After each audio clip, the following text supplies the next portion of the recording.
All right, quick walk around R32 GTR, aftermarket front bumper, R33 stock wheels. It's basically completely stock except for the fail side muffler right there. And on the sales floor right now, the car looks pretty decent, for the amount that these things are.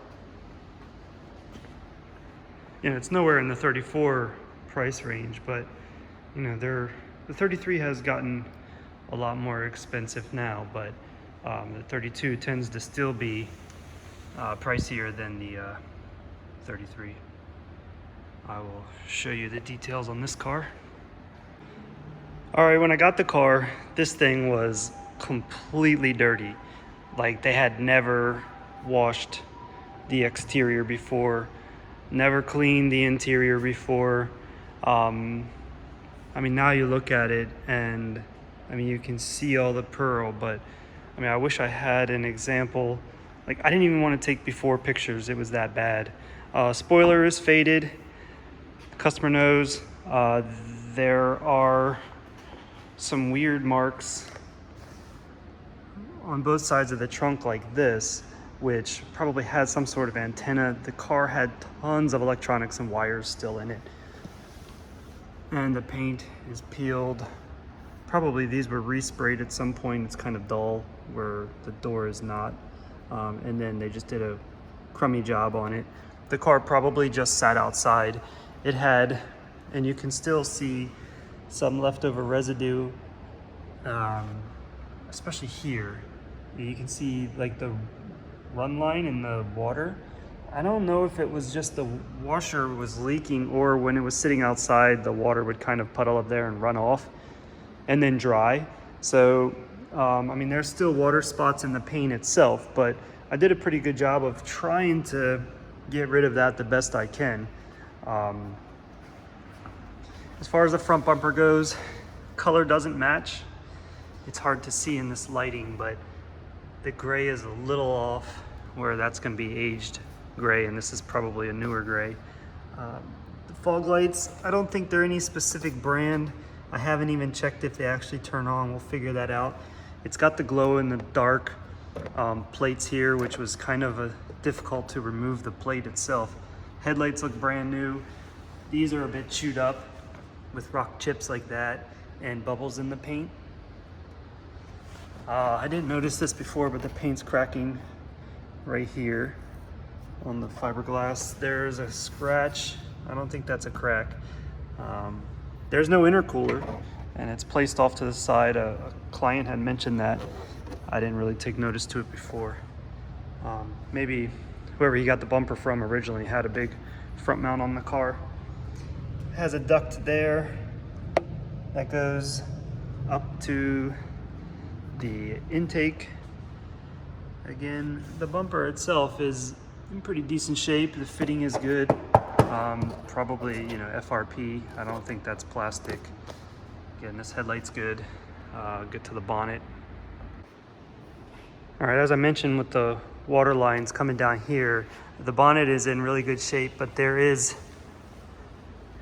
a pop out about right here.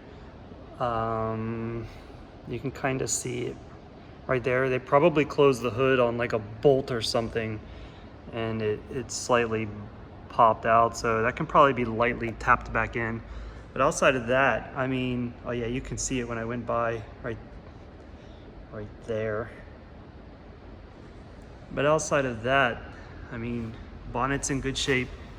The fender going down, it has some light scratches. I tried to get the most I could out with the polisher.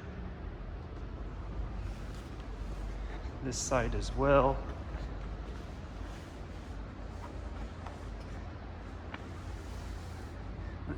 The skirt here has chipped paint, and it looks like it was red underneath, and there's dirt all in the paint itself. Yeah, these side skirts were probably sourced later. Little chip there. I'll just stick to any issue I might see. Faded mirrors, some rock chips, but there's no cracking. The roof, it's in good shape. The the molding here is coming off. Like, I could rip that off if I wanted to. They probably just sprayed something on there to get rid of the silver, and then it's coming off. This is replaced. In the trunk, there is the passenger side, because this is really old and faded. It's probably the factory. Well, I don't see Nissan written on it though, but they do have another replacement for that. Again, going down this door, there are 2 marks on the door. Here, I couldn't get out. Like, maybe a door opened and hit that.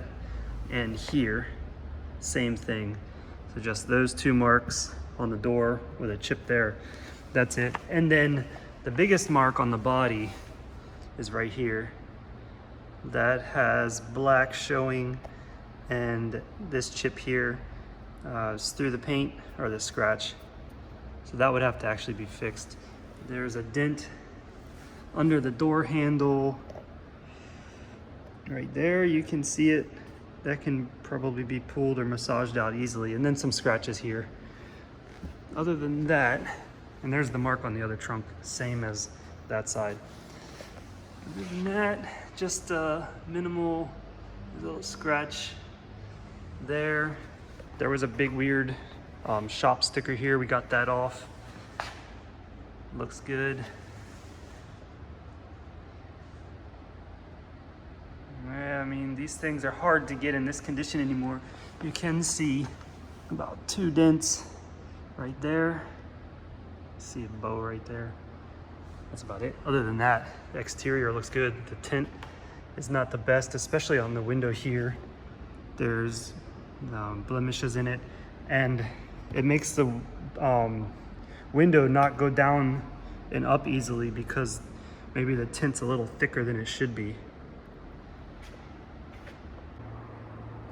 All right, I'll get to the interior in a bit, but while nobody's here, put the key in my pocket, I will do the engine cold start.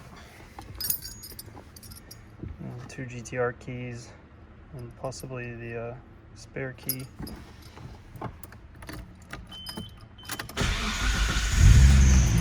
Engine fires right up. The timing belt has been changed. The belt did squeak just a little bit.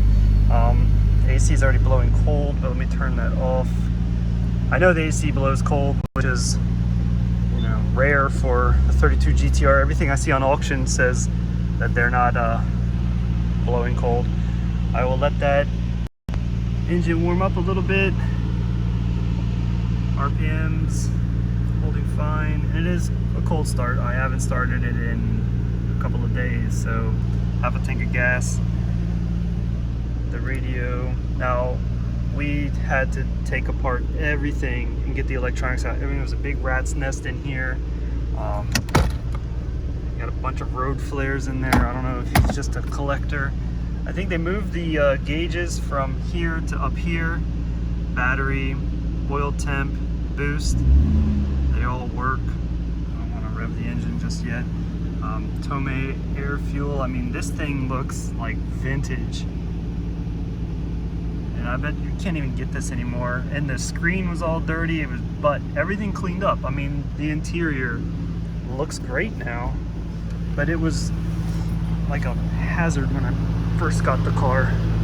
Like I said, I didn't even want to take pictures because I was so embarrassed. Muffler, veil side, 1990.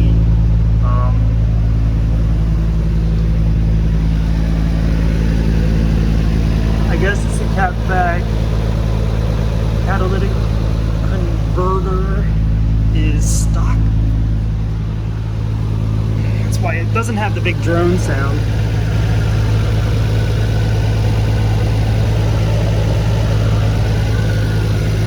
I don't know, I mean, the front pipe looks big too. Hard to say, but it's still quiet.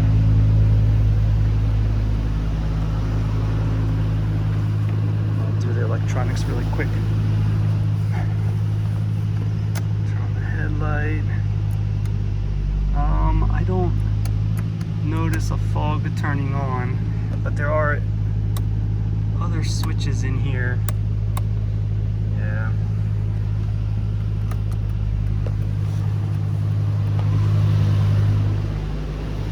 They had LED lights all over the car. I think we took them off on the other side, but we didn't take them off on this side. Blinker, headlight, blinker. There are no turn markers, side markers. Taillights on, blinker, taillights on, blinker. That all checks out.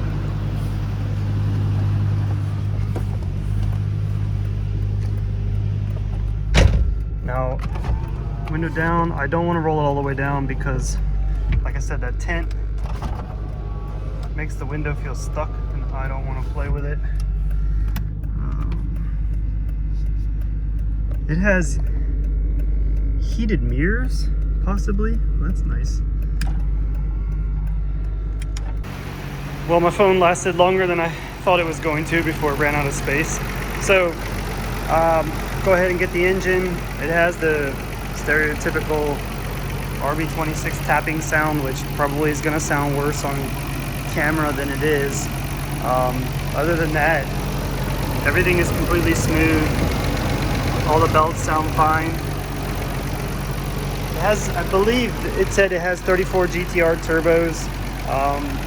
And this intake system, I mean, I guess the 32 came like that as well. I've only sold a few, so I'm not exactly sure. Let me see.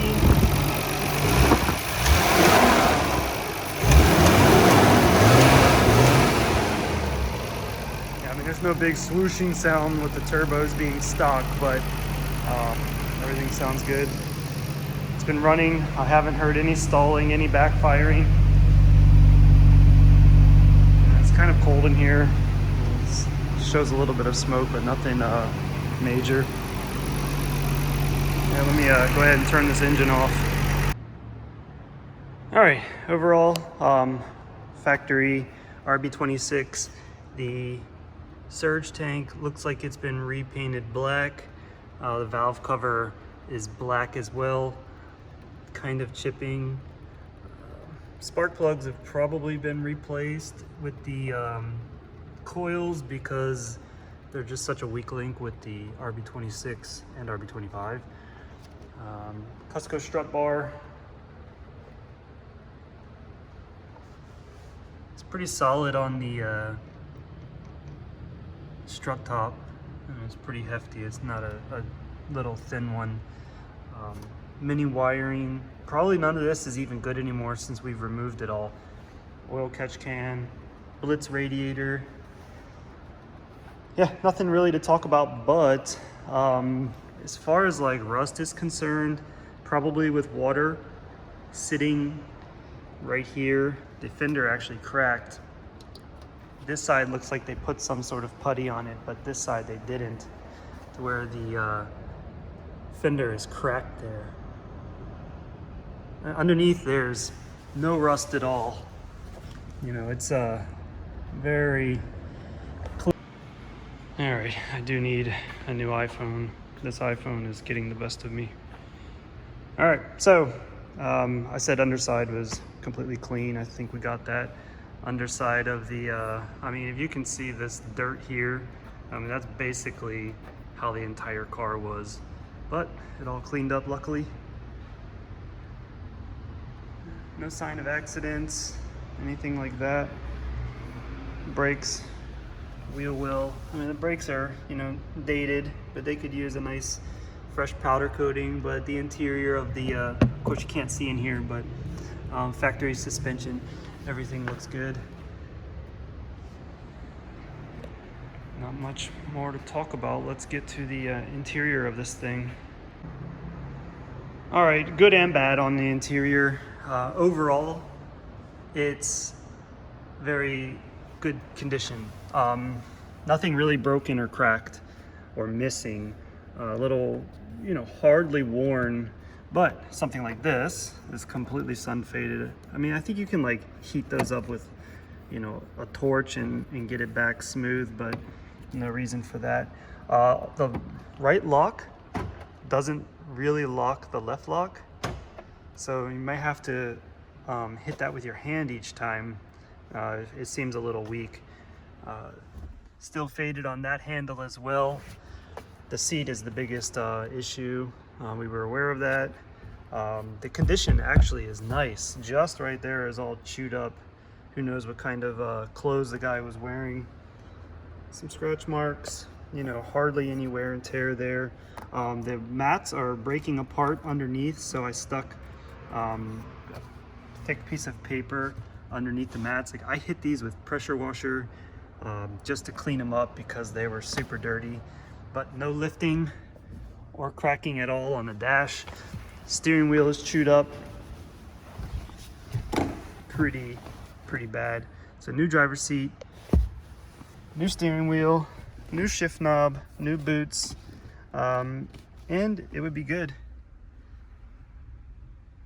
I mean, they're notorious for bubbling here, and there's none of that. I don't know what it looks like under here. Outside of that, passenger's good. Oh, also the seat stays in this like reclined position. I can't, if I put it forward, I don't know if you can see me. If I put it forward and let go, it goes all the way back before it clicks. So you're kind of in a gangster position, I guess. Not too bad. There is a cover there. I'm not sure if this is covering something. I'm not gonna touch it. I may have had a gauge there at some point. Other than that, it's got some electronics here. ETC machine. The rear seats are fine. Can't see in this light. It's got LED light here. Yeah, LED lights were put in here. Turn it off. It's good. Nice car. Drive camera in the front, but not the back.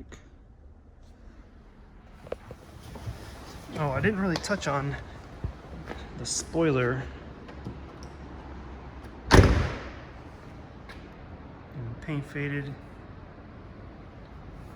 And it's really rough. Looks like it was painted by somebody that maybe he did it by himself and didn't clear it enough.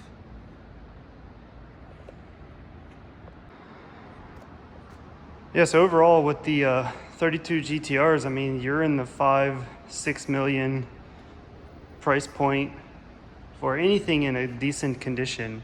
Anything in a good condition to excellent condition can be anywhere from, you know, 7 million to 9 million yen. If you're gonna get something in the 4 million and under price range, you think you might be able to do that, which you can, then you're gonna have to worry about, you know, these being smashed, holes, dented chassis rails, all of that, leaking oil. But luckily, if you spend the money and pay a little more to get a decent condition one, then you'll never have to worry about that. They still have good condition ones available in Japan. This was purchased at auction. It wasn't, you know, a private sale or anything like that. Somebody just put it through. I believe it was the first time even going through auction.